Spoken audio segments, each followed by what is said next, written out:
21 रमजान मुबारक की शाम ढली तो हजरत अली उल मुर्तदा शेर खुदा रुखसत हुए। सहाबा कहते हैं मदीने में कोहराम मचा, बगदाद की गलियां सुनी हुई, कूफे के लोग तड़पे, मक्के में भी लोगों ने दुआएं मांगी। वो सूरज इस अंदाज में दुनिया से गया कि उसकी रोशनी कयामत तक बाकी रहेगी, उसका उजाला कयामत तक चमकता रहेगा। हजरत अली का नाम आज खुददारी की अलामत है, हजरत अली का नाम ईमान की अलामत है। मौला अली के नाम का नारा लगता है तो सीनों में खून दौड़ता है, ताकतें बेदार होती हैं, रूहें बेदार होती है। हजरत अली कसरत से नमाज पढ़ते, कसरत से रोजे रखते, कसरत से इबादत करते।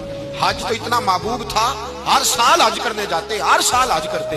हजरत मौला अली शेर खुदा रदी अल्लाह तआला अन्हु का आलम ये था कि बावजूद गुर्बत के, बावजूद गरीबी के, घर में कोई शय और ये जानबूझ के गुर्बत इख्तियार की थी, वरना तो मालिक थे कौन है।